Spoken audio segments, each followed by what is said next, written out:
Shalom, shalom. Vous vous trouvez bien sur ma chaîne YouTube LPPL TV. LPPL TV qui veut dire l'évangile au peuple, peuple à l'évangile. Je te bénis mon frère, toi qui viens de cliquer sur cette vidéo, vous qui venez de cliquer sur cette vidéo, je vous bénis au nom de Jésus-Christ. Amen. Je viens dire à quelqu'un, vous qui m'écoutez, qu'il y a un seul nom que nous avons reçu dans les cieux, sur la terre, sous la terre et même sous la mer, seulement un seul nom qui nous a été donné, Jésus-Christ de Nazareth. Amen. Sans plus tarder, je vous invite, mes frères et sœurs, comme d'habitude, à ouvrir vos Bibles dans Luc 10, 19. Amen. Ouvre ta Bible, mon frère, ouvre ta Bible, ma soeur, dans Luc 10, 19. Amen. Avant de commencer, je vais d'abord prier. Seigneur, je laisse ce moment entre tes mains. Que je diminue, que toi seul tu croisses. Parle à ton peuple. Au nom de Jésus. Amen. Amen. Luc 10, 19. Amen. Je veux que nous puissions lire ce passage ensemble. Amen. Je veux que nous puissions lire ces écritures ensemble. De là où vous êtes, dans vos maisons, peu importe là où tu es, je veux que nous lisions ensemble ce passage. Je veux que tu puisses lire ce passage avec pouvoir. Lire ce passage avec puissance. Lire ce passage avec autorité. Amen. Je veux que tu puisses t'en approprier de ce passage qu'on va lire. Je veux que tu puisses t'accorder, te conformer à cette parole, de la prendre personnellement. Amen. Je ne veux pas que tu puisses lire ce passage de manière ordinaire comme d'habitude. Je veux que tu puisses lire ce passage avec pouvoir. Je veux que tu puisses lire ce passage avec autorité. Je veux que tu puisses lire ce passage avec puissance. Amen.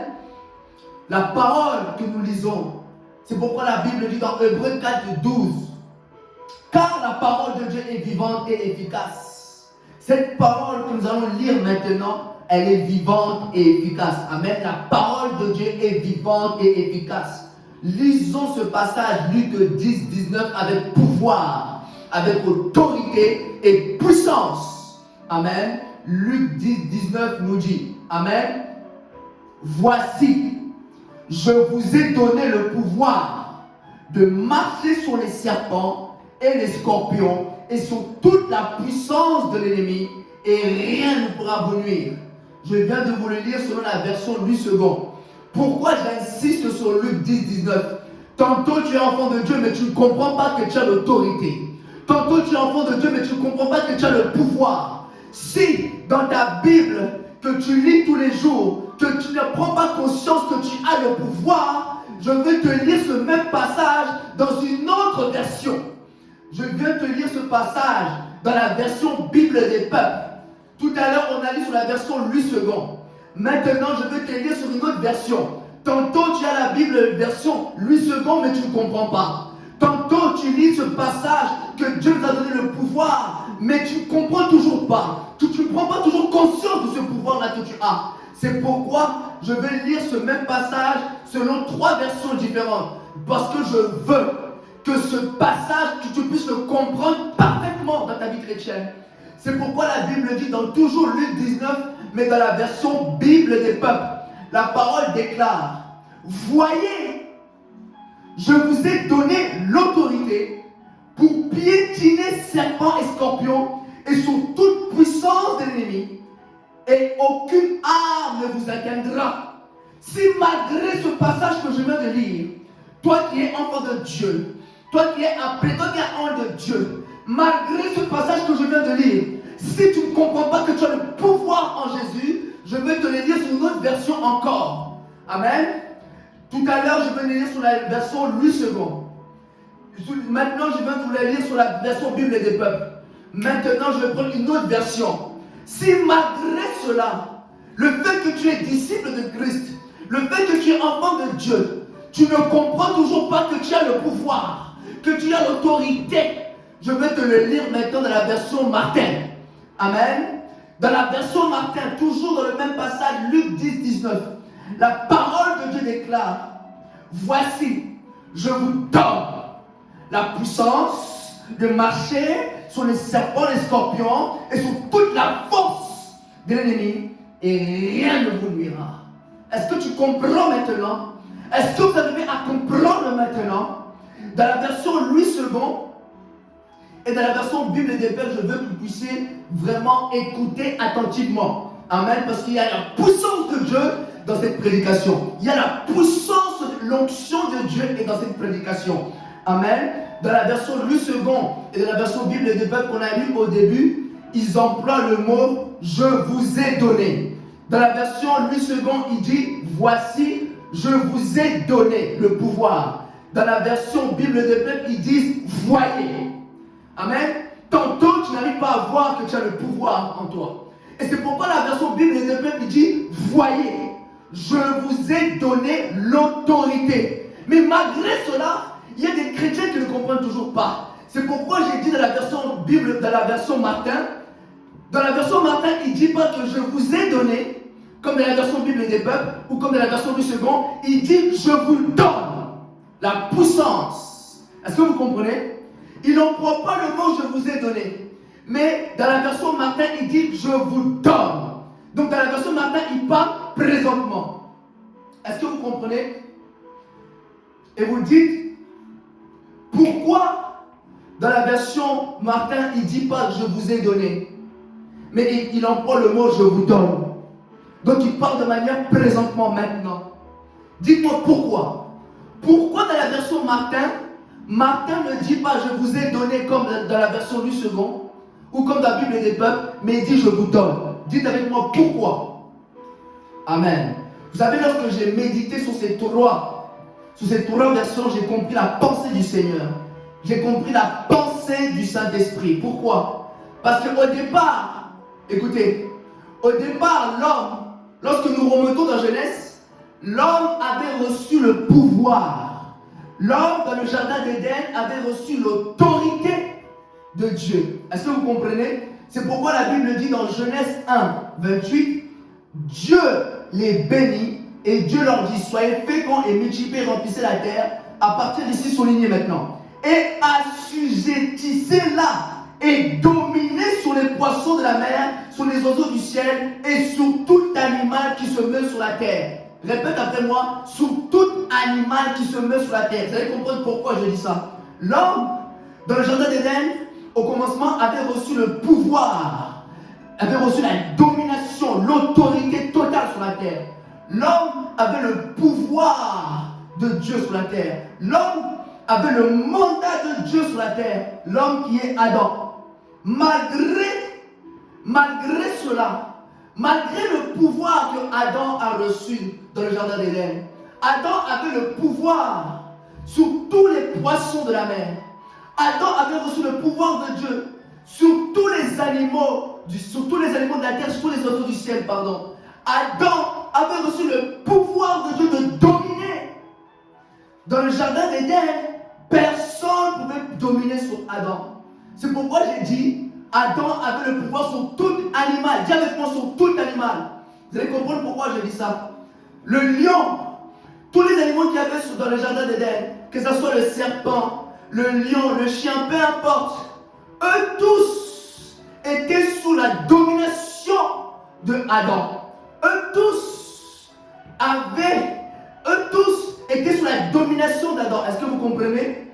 Le lion ne pouvait pas parler devant Adam. Le chien ne pouvait pas aboyer devant Adam.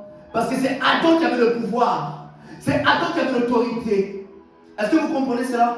Les animaux le savaient. Tous les animaux de la terre le savaient en eux-mêmes. Que ce soit les oiseaux du ciel, que ce soit les poissons de la mer, savaient en eux-mêmes que l'homme que nous voyons là a reçu le pouvoir divin sur nous. Cet homme-là que nous voyons a le pouvoir de nous gouverner. Toi, chien, tu ne peux pas aboyer devant cet homme. Cet homme a le pouvoir sur toi. Lion, tu ne peux pas rougir devant Adam. Parce que c'est Adam qui a le pouvoir sur toi. Éléphant, tu ne peux pas écraser l'homme. Parce que c'est Adam qui a le pouvoir divin sur vous. Les animaux le savaient en eux-mêmes. Vous allez comprendre pourquoi je dis ça. Les animaux le savaient en eux-mêmes. Si les animaux pouvaient parler comme des humains, allaient dire que cet homme a reçu le pouvoir divin sur nous. Nous ne pouvons rien faire. Nous ne pouvons pas le manger. Il a le pouvoir sur nous. Mais le serpent, je dis bien le serpent, lorsque Dieu a dit à Adam, lorsque Dieu a donné le pouvoir à Adam de dominer sur tous les animaux de la terre, le serpent aussi était dedans. Est-ce que vous comprenez? Dis avec moi dans la liste, le serpent aussi était dedans. Ah, je dis bien, dis-moi, répète après moi que dans cette liste, le serpent aussi était dedans. Le serpent n'était pas exempté de la domination. Le serpent n'était pas exempté du pouvoir que l'homme avait sur la terre. Non, le serpent aussi était dans la liste. Est-ce que vous comprenez? Vous allez comprendre pourquoi je dis ça.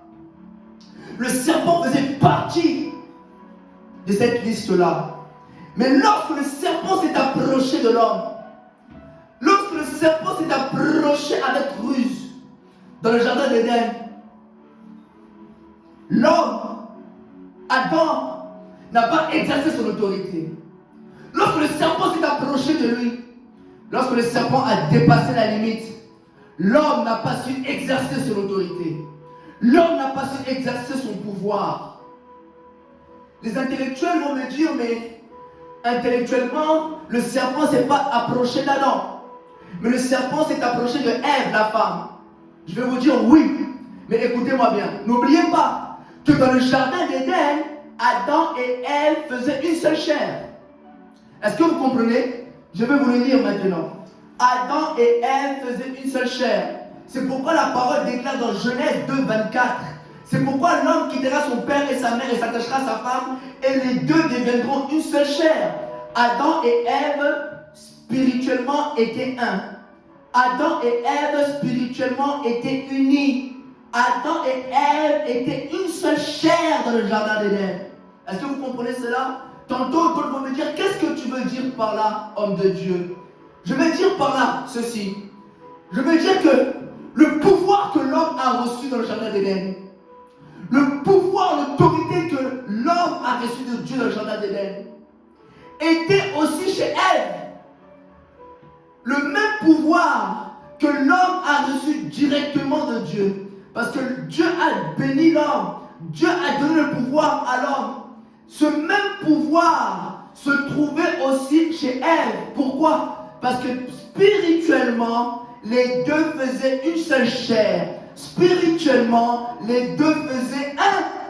Cela veut dire quoi? Le pouvoir qui était en Adam, la domination qui était en Adam sur tous les animaux de la terre, était aussi chez Ève. Elle aussi a hérité du pouvoir d'Adam. Elle aussi a hérité du pouvoir qui se trouvait dans l'homme. Parallèlement, nous aussi chrétiens, nous sommes unis à Christ. Parallèlement, chrétiens, nous sommes unis à Jésus-Christ. Est-ce que vous comprenez? Est-ce que vous comprenez? Ève n'a pas hérité du pouvoir directement de Dieu. Parce que ce n'est pas Ève.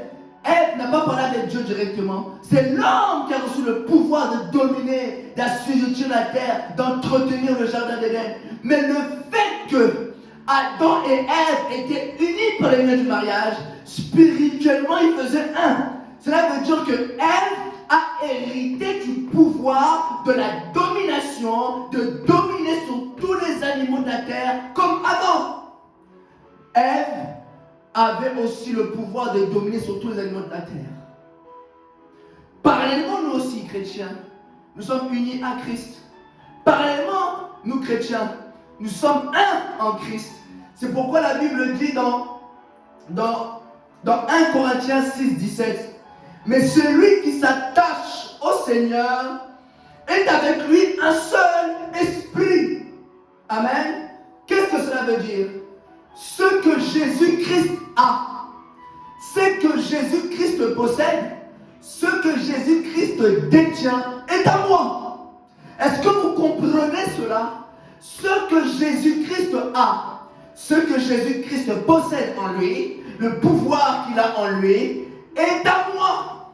Amen. C'est pourquoi la Bible dit dans Jean 16, 15, tout ce que le Père a est à moi. Amen. Ça, c'est Jésus qui parle. Jésus-Christ a dit, tout ce que le Père a est à moi. Toi aussi, en tant qu'enfant de Dieu, tout ce que Jésus a est à toi. Le pouvoir est à toi. La victoire est à toi. La domination est à toi. Est-ce que vous comprenez? Nous qui sommes unis à Christ, la victoire de la croix est notre victoire, automatiquement. Est-ce que vous comprenez? Est-ce que vous comprenez cela? Est-ce que vous comprenez? Ève avait aussi le pouvoir de dominer sur tous les animaux qui se trouvaient dans le jardin d'Éden. Est-ce que vous comprenez? Le fait qu'elle était unie à Adam, cela a fait que le pouvoir qui se trouvait en Adam, la victoire qui se trouvait en Adam, de dominer, est entrée aussi chez elle. Pourquoi? Parce que les deux étaient unis. Est-ce que vous comprenez? Nous aussi nous sommes unis à Christ. La victoire de la croix est ma victoire. Est-ce que vous comprenez? Sa domination, c'est ma domination aussi. Amen. Mais malgré cela, malgré le pouvoir que l'homme a hérité de Dieu, l'homme est tombé devant le serpent. Dans la version Martin, c'est pourquoi je vous ai dit au début, pourquoi dans la version Martin, il ne dit pas comme dans la version Louis II qu'on lit tous les jours. C'est pourquoi apprenez à lire sur plusieurs versions. Tantôt tu lis 10, 19, mais tu ne comprends pas. Lis sur plusieurs versions. Ça t'ouvrira l'esprit.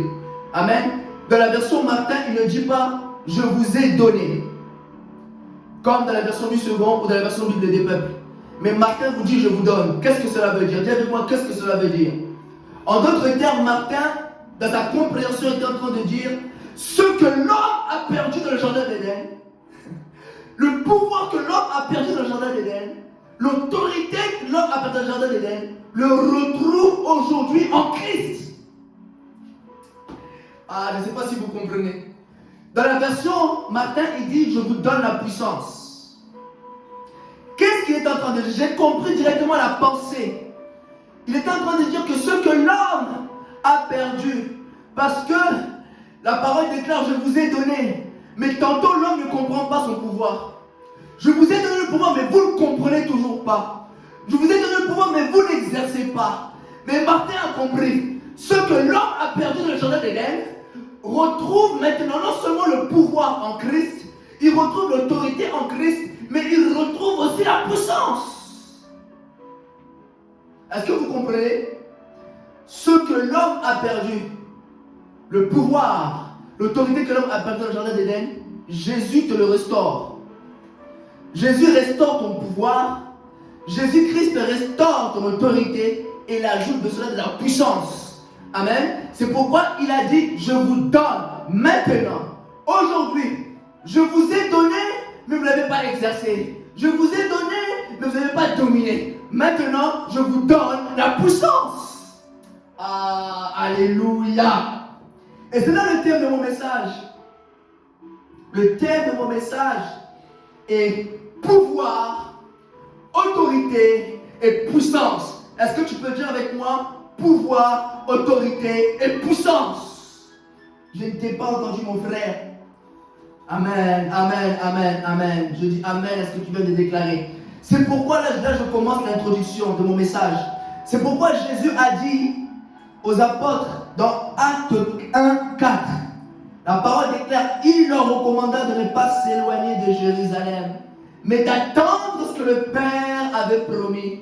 Qu'est-ce que Jésus avait promis aux disciples? Si vous descendez dans Acte 1, 8, mais vous recevrez une puissance, le Saint-Esprit survenant sur vous. Je viens de dire, il te manque la puissance du Saint-Esprit. Dans ta famille, il te manque la puissance du Saint-Esprit. Il te manque la puissance du Saint-Esprit.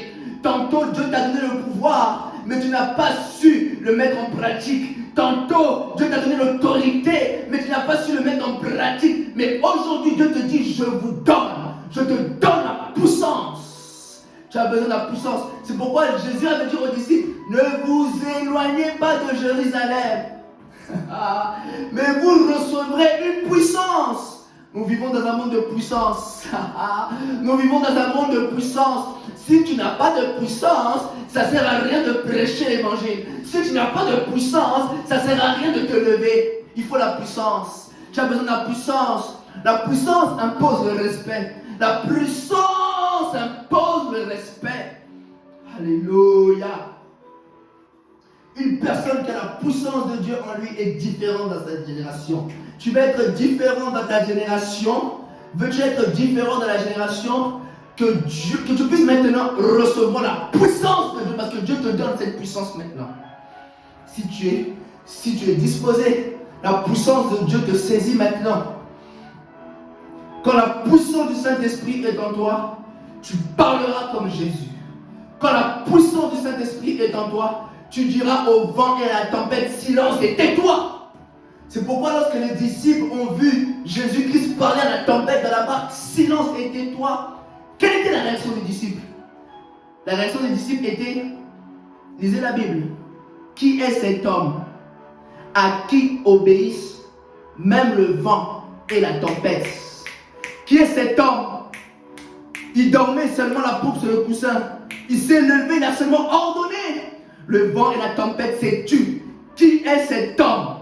Tu veux que dans ce pays, on te dise qui est cet homme? C'est la puissance de Dieu. C'est la puissance du Saint-Esprit. C'est la puissance. Tu veux qu'aussi ta famille dise, mais qui est cet homme? C'est la puissance. Les disciples marchaient avec Jésus. Mais lorsqu'ils ont vu cet acte, ils ont dit qui est cet homme? Et pourtant ils étaient avec lui. Je déclare et je prophétise.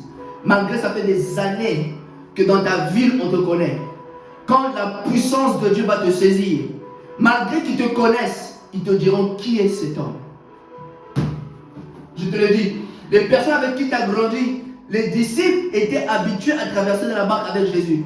Mais lorsque Jésus a parlé à la tempête et au vent, silence et tais-toi, et le vent a obéi, ils ont dit qui est cet homme? Dans ta famille, ils te connaissent, ta tante te connaît.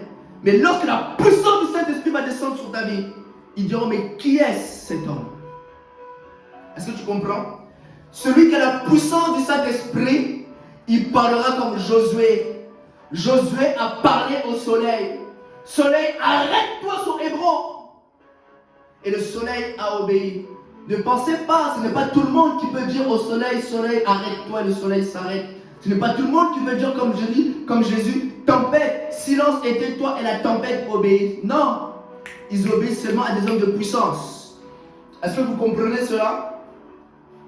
Quand la puissance du Saint-Esprit est en toi, tu diras comme le prophète Élie. Élie a dit, il n'y aura ces années-ci ni rosée ni pluie, sinon à ma parole. La météo a respecté la parole du prophète. Pourquoi? C'est la puissance. Dis avec moi, la puissance.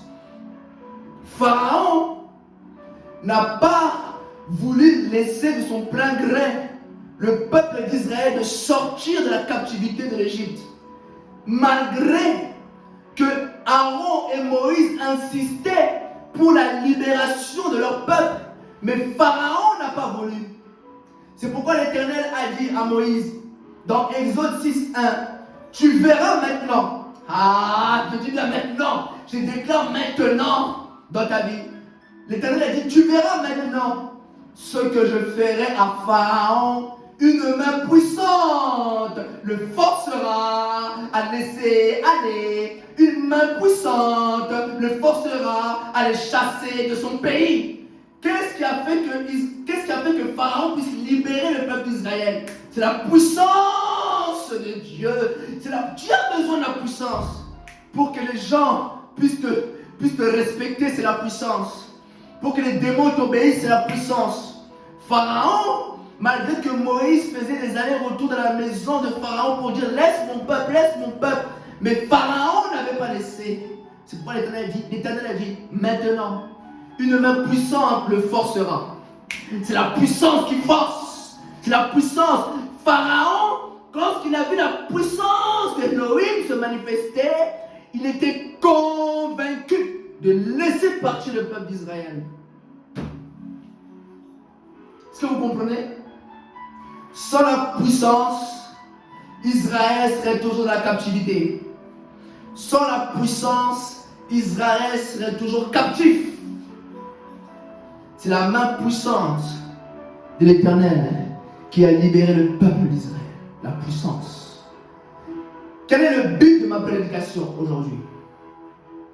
Le but de ma prédication, c'est de vous faire prendre conscience du pouvoir, de l'autorité et de la puissance du Saint-Esprit en vous et que vous commenciez à l'exercer au quotidien, pas seulement le dimanche à l'église pendant la prière d'autorité, mais je veux que quand Satan essaiera de vous blaguer, essaiera de jouer avec vous, que vous puissiez exercer votre pouvoir du lundi au lundi.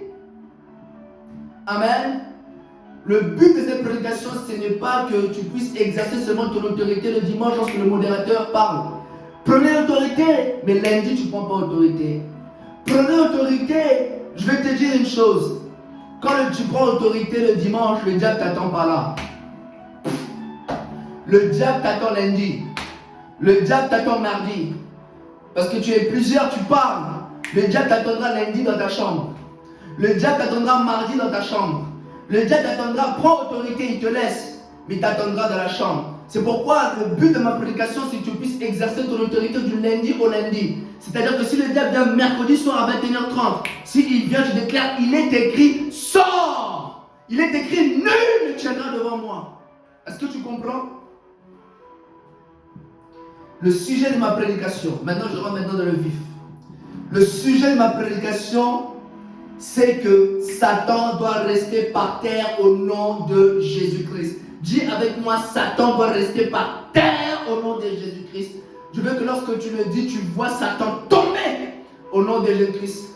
Le sujet de cette prédication, Satan, Lucifer, doit rester par terre dans ta vie au nom de Jésus-Christ.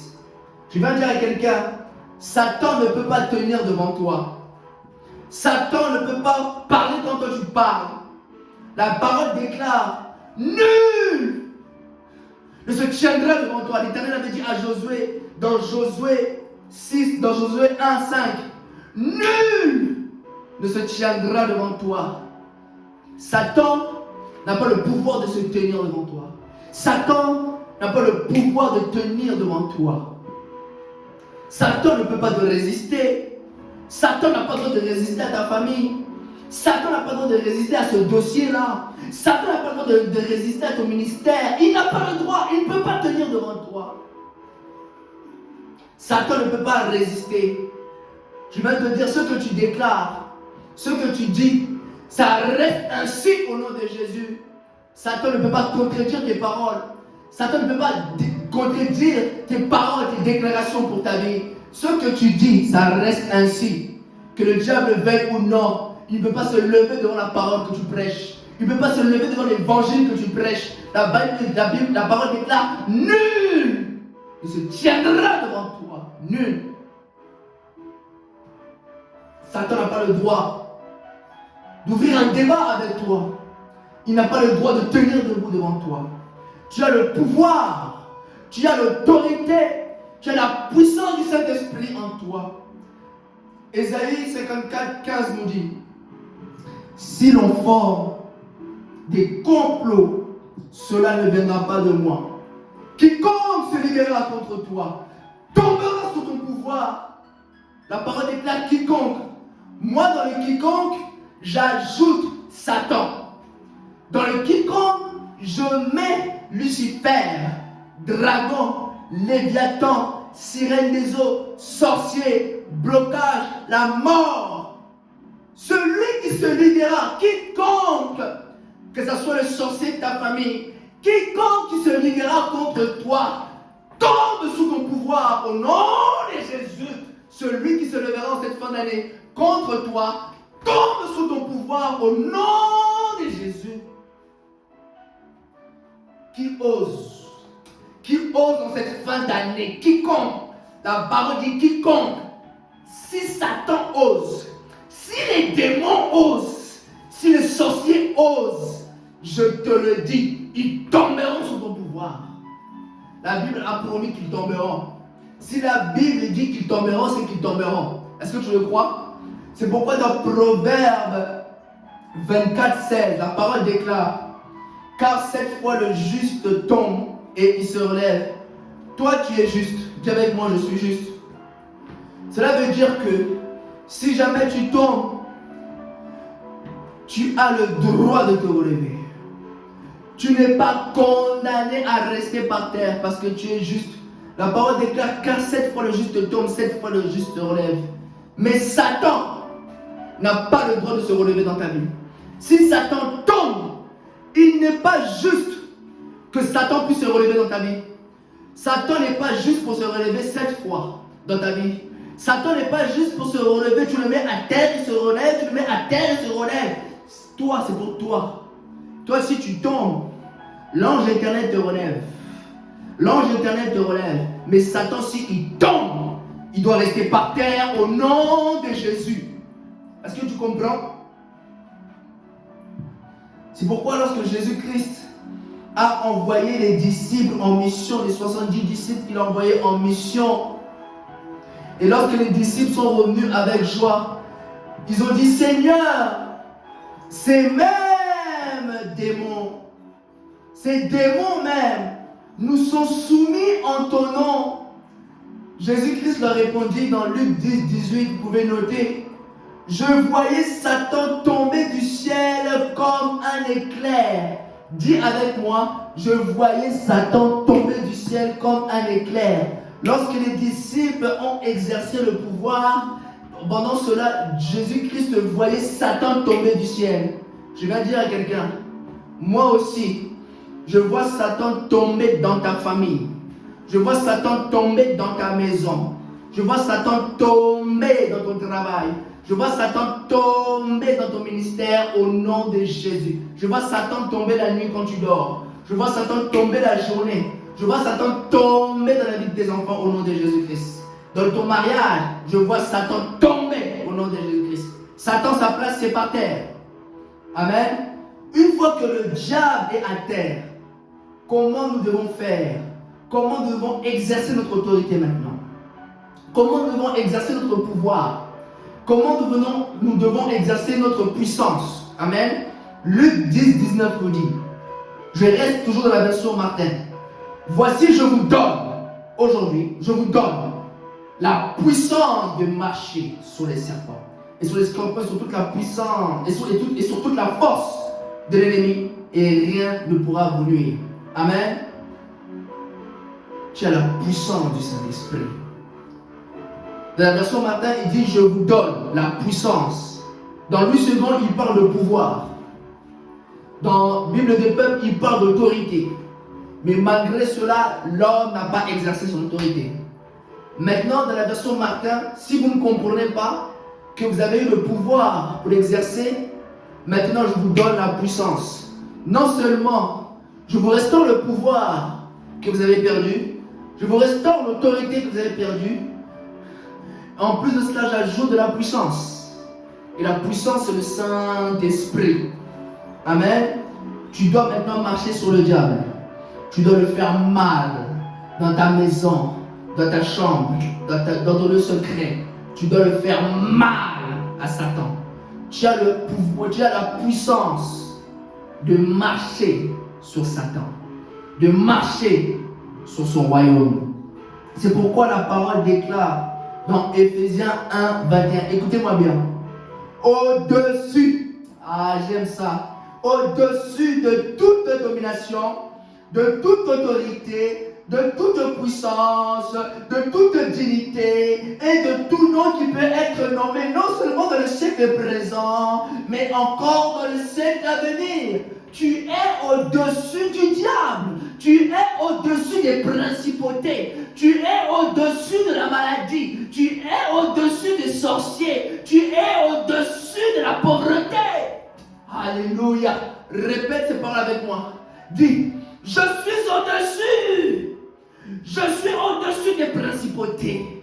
Je suis au-dessus de la maladie. Je suis au-dessus des serpents. Je suis au-dessus des sirènes des eaux. Je suis au-dessus du cancer. Je suis au-dessus des principautés. Je suis au-dessus de tout nom qui peut être nommé dans ma famille. De tout nom. Je suis au-dessus de Baal. Je suis au-dessus de Belzéboul. Je suis au-dessus des sorciers. Je suis au-dessus de la magie. Je suis au-dessus des marabouts dans le village. Je suis au-dessus de toute domination. Et je dis Amen à cette déclaration. Tu as répété avec moi. Je dis Amen à cette déclaration au nom de Jésus. En Christ, nous sommes au-dessus. Le marabout de ton village ne peut pas blaguer avec toi. Tu es au-dessus. Dis avec moi, je suis au-dessus. Je suis au-dessus. Je suis au-dessus des principautés, des démons anciens. Je suis au-dessus. Ah, tu es au-dessus, est-ce que tu comprends?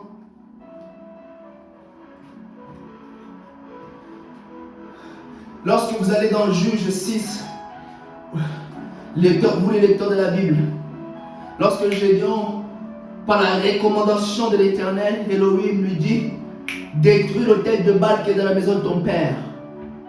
Lorsque Gédéon il se leva de nuit, il a renversé l'autel de Baal, les faux dieux dans la maison de son père. Personne n'a rebâti l'autel qui venait d'être détruit par Gédéon.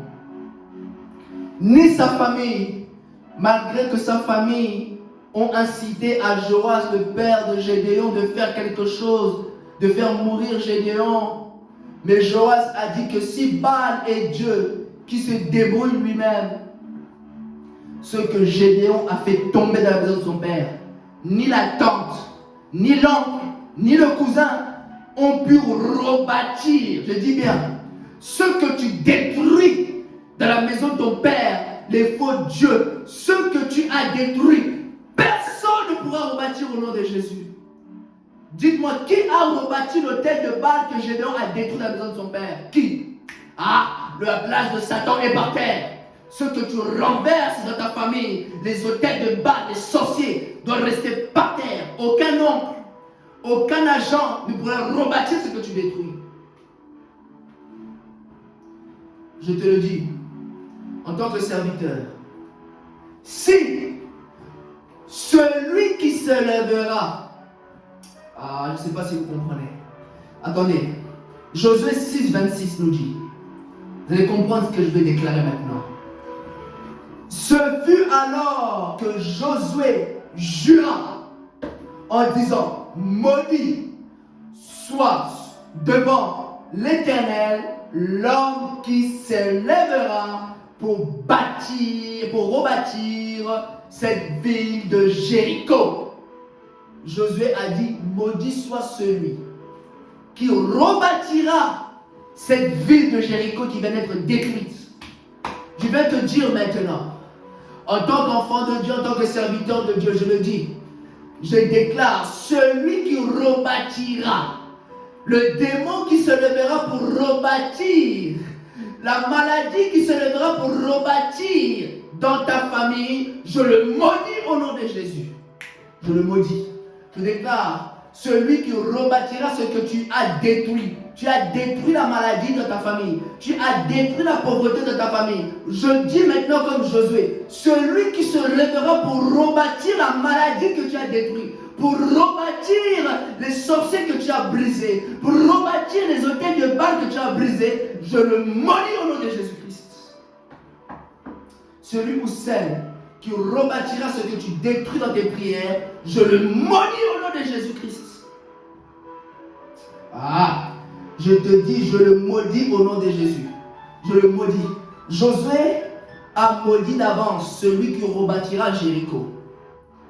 Les intellectuels vont me dire, mais homme de Dieu, comment pouvez-vous maudire? La Bible dit, ne bénissez pas. Ne maudissez pas, mais bénissez. Je ne sais pas si c'est moi qui ai écrit Josué. Je ne sais pas si c'est moi qui ai écrit ce verset. Josué 6, 26. Je ne sais pas si c'est moi ou si c'est moi qui ai fabriqué cela. Je vais le prêcher au nom de Jésus. Je vais le prêcher. Et je le répète. Et je le dis. Je me base sur cette écriture. Je dis au nom de Jésus. Celui qui rebâtira ce que tu as détruit. Tu as détruit la pauvreté. Le sorcier de ta famille qui se lèvera pour rebâtir la sorcellerie de ta famille, je le maudis. Annotez un mot. Je vais le prêcher au nom de Jésus. Je le prêche. Je vais le prêcher. Je vais le prêcher au nom de Jésus. Je vais le prêcher. Je le dis, je vais le prêcher. Que les démons entendent ce que je suis en train de dire. Je le prêche. Qui es-tu, toi? Qui es-tu pour rebâtir ce que l'Éternel a détruit? Qui es-tu, toi, oncle, pour rebâtir ce que l'Éternel a détruit? Qui es-tu, toi, tante du village, pour rebâtir ce que l'Éternel a détruit? Qui es-tu? Qui es-tu pour rebâtir ce que l'Éternel a détruit? Qui es-tu? C'est pourquoi la Bible dit dans Zacharie 4, 7, qui es-tu, grande montagne devant Zorobabel? Tu seras aplani. À la place de Zorobabel, mets ton nom. Dis, qui es-tu, toi, grande montagne devant Shadrach? Je t'aplani au nom de Jésus. Qui es-tu? Qui es-tu de rebâtir la maladie dans ma famille? Qui es-tu? Qui es-tu? Qui es-tu? Quel est ton nom? Quel est ton nom? Qui es-tu pour rebâtir ce que l'Éternel a détruit? La place de Satan est par terre. Dis avec moi, la place de Satan est par terre. Je vais montrer dans les Écritures que la place de Satan est par terre. Amen. Allez-y dans 1 Samuel 5, à partir du verset 1 jusqu'au 5e verset. Amen. Je vais vous démontrer que Satan, sa place est par terre. La parole déclare, les Philistins prirent l'arche de Dieu et le transportèrent d'Eben-Ezer à Aston. Verset 2. Après s'être emparés de l'arche de Dieu, les Philistins la firent entrer dans la maison de Dagon et la placèrent à côté de Dagon. Verset 3. Le lendemain, les Asdodiens qui s'étaient levés de bon matin trouvèrent Dagon étendu, la face contre terre, devant l'arche de l'Éternel. Lorsque les Philistins ont pris l'arche et ils l'ont ramené dans la maison de Dagon, qu'est-ce qui s'est passé cette nuit? Qu'est-ce qui s'est passé cette nuit-là? Dagon est tombé par terre. Et la Bible dit, de bon matin, ils sont venus.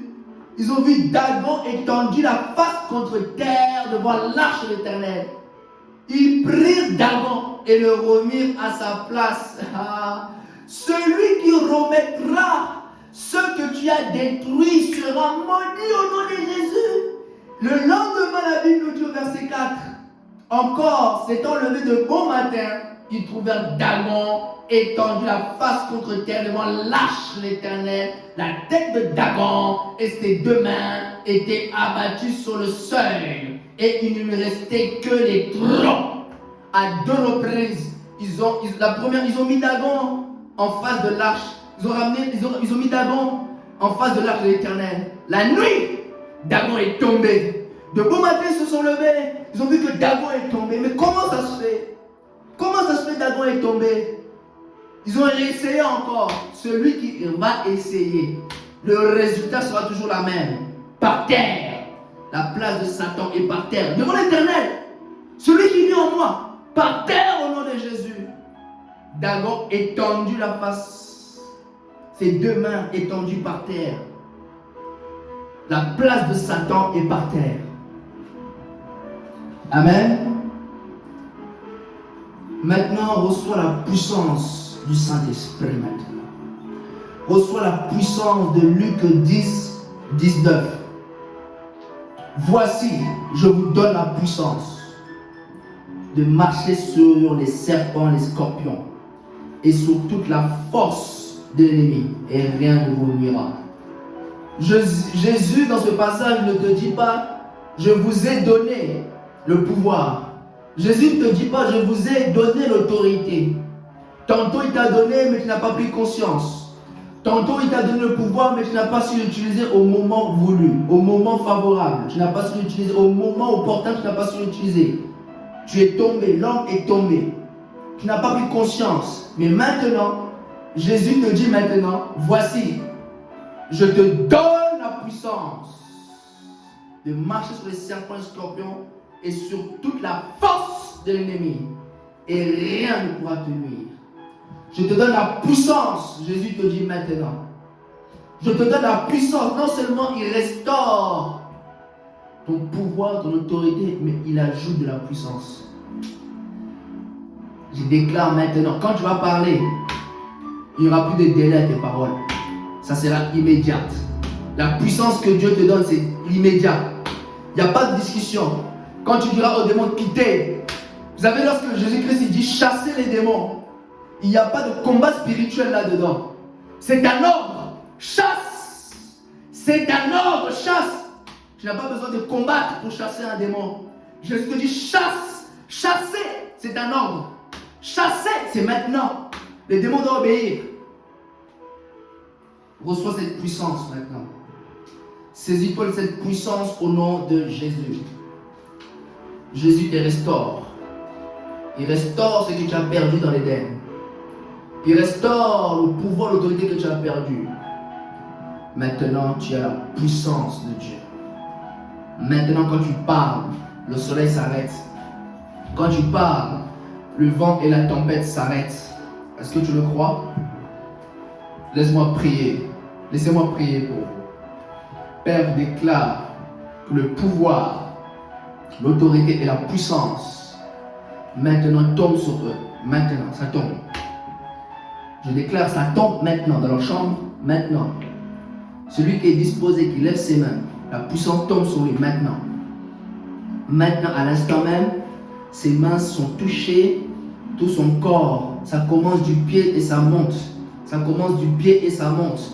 Et je le dis maintenant au nom de Jésus. Ses jambes maintenant sont saisies. Je déclare là où il tremblait dans ses jambes. Je déclare maintenant la puissance du Saint-Esprit. Quand il va marcher, ça sera des pas de victoire, des pas de domination. Je déclare cela au nom de Jésus. Je le déclare. La puissance, le couvre, vous couvre. Vous dormez avec la puissance. Vous vivez avec la puissance de Dieu. Vous faites tout avec la puissance du Saint-Esprit. Le diable vient à midi. La puissance du Saint-Esprit va le chasser. Je déclare lorsque Satan viendra comme un fleuve, l'Esprit de l'Éternel le mettra en fuite au nom de Jésus. Je déclare, c'est la puissance qui parle au nom de Jésus. Que cette prédication, je déclare qu'il la mette en pratique, qu'il ne s'abonne pas à l'écouter. Mais qu'il la mette en pratique. Dans le nom de Jésus. Amen. Amen. C'était l'évangile au peuple, peuple à l'évangile. On se retrouve pour une prochaine prédication dans le nom de Jésus-Christ de Nazareth. Soyez bénis. Amen.